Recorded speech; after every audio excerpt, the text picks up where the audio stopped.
Alright, so let's start the install. So in order to install this, I started with the rear view camera. I disconnected the old camera, took the screws out of that Furrion mount. And then I used a utility knife to go around the sealant and was able to pull the mount free. I will say, I had to use a little bit of a scraper and get behind there and use a little bit of force to pull it up, but it came off fine. And then you have to use a scraper to get all the old sealant residue off.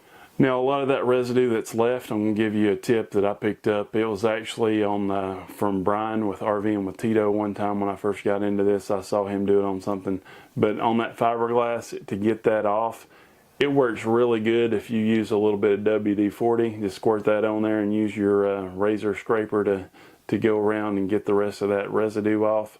And 95% of it comes off just like that. It's pretty great, actually. So then I had to take a knife and cut a hole in the gasket that's supplied for the wire to pass through to the camera, because you have to have a hole there for the wire to go through, obviously. I actually had to make that hole a little bit bigger because with my particular camper, the connectors where you actually plug those wires together, it stuck out of the camper a little bit. You couldn't get it all to shove down in that hole. And because of that, I cut that gasket a little bit more so that connector actually sticks out of the camper a little bit, but it's all covered by the gasket. And then one of the last steps that we do when we're going to walk you through this is we go around with sealant around the whole thing. And so it shouldn't leak at all, it should be fine. And I have a lot of faith that it's going to hold just fine.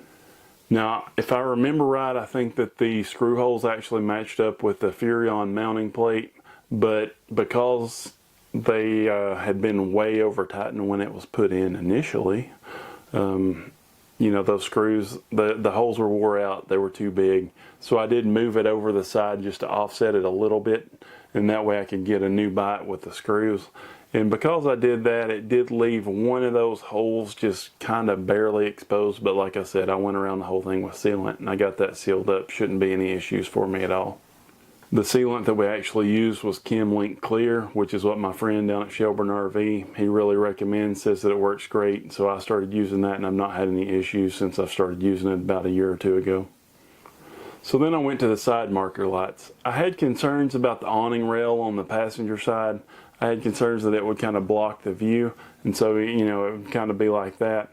But it really wasn't that bad. So it does obstruct the view just a little bit, but you still have a good view of the next lane, and I wouldn't worry about it if you was thinking about that whenever you put it in. I was just trying to think about what, common issues that I might run into, and it's really not too big of a deal. So to do this, I started by taking off the lens covers on the existing lights, and then I took both of the screws out.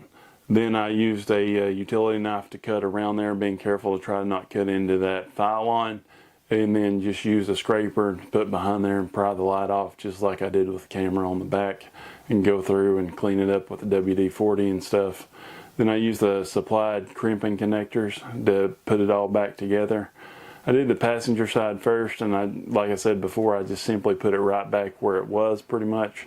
But on the driver's side, I paid more attention to it because I saw that there was already an issue with the door opening for that propane door.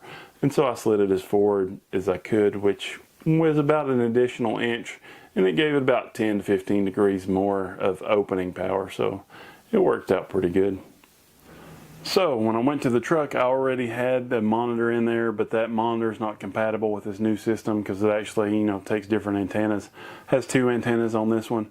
It's a different technology, so you got to change it, which is fine. Now, the way that I've always had this wired is it's wired just with the cigarette lighter plug adapter, but I did run the power up through the back of the dash, and that way the power wires only stick out of the very top for that and my GPS.